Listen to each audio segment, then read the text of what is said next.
So let's take the first category of people. The first category of people are those people who, and these are very few by the way, historically, even until today, the amount of people who actually say, I believe there is not a God, that there is not a creator, that there is no being that has brought this universe into existence, that it's just a product of random events or whatever.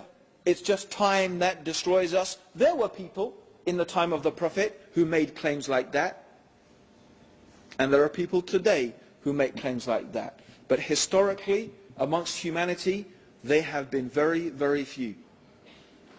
And societies that have actually made such claims have either not existed at all or have lasted such a short time that they have evaporated in history. Like, for example, the Soviet Union.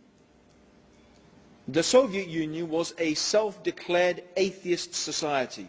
In other words, the belief system of the Soviet Union was that there is not a God. And this is what they attempted to force upon people, and you can see how long that society lasted. A mere,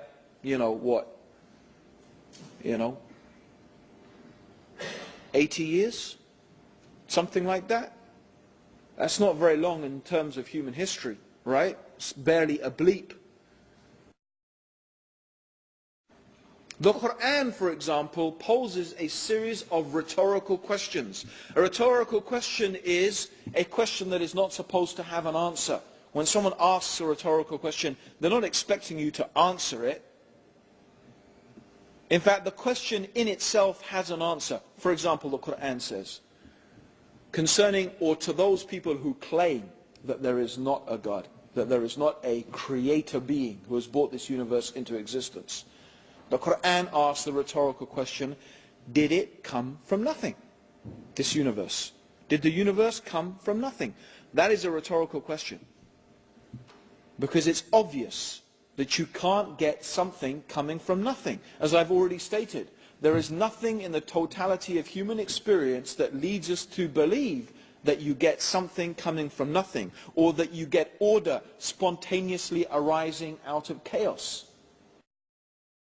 It is therefore only common sense that when we look around us and we see these things, that we conclude there must be some intelligence, some power behind this.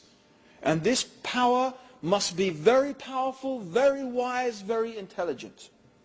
And it's also common sense to realize that this being cannot be like the creation. This being cannot be like the creation. Because if this being was like the creation, then that being would not be the creator. That being would just be another creation. And that would need another creator. And we only end up with the same dilemma. We have creators creating creators forever, and that's actually not possible. And the reason it's not possible, just to tell you briefly why it's not possible, and I'll give you an example, I'll give you an analogy. If I said to someone, oh, can you help me lift up this podium? I can't do it by myself. And you say, sure, I will help you lift up the podium, but I need someone else to help me. And that person says, well, I'll help you only if you help me. And so if everyone makes the condition that I will only help if someone ever helps, will this podium ever be lifted? Huh? Will never be lifted, right? So if you have creators creating creators creating creators ad infinitum, you never get anything created. Right? Okay. So it makes sense that the creator is infinite, eternal, without beginning, without end. The creator is self-sufficient. We summarize all of this by saying transcendent, that the creator is not like anything in this universe. And that how could you have more than one transcendent being? And even again, common sense tells us that the precision that we find and the unity that we find in the creational process makes us understand there could only be one mastermind behind this. If there were different creators, in fact, what we would find would be chaos and disunity, not this type of consistent precision throughout our universe. And this is why, really, it makes so much sense to believe. It's common sense to believe that there is one God, that there is one wise, powerful, intelligent creator that is unique, who has brought this universe into existence. This is common sense. This is reason. This is why human beings, as I said, everywhere, historically, you will find in every culture, there is this belief in the transcendent creator.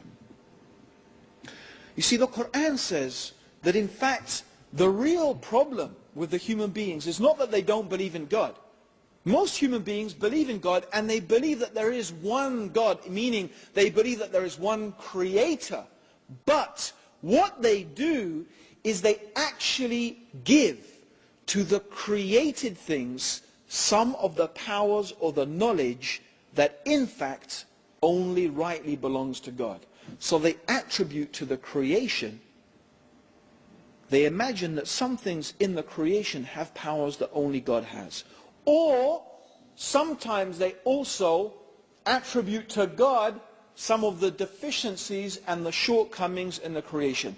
And the reason they do this is because they speak about God without knowledge.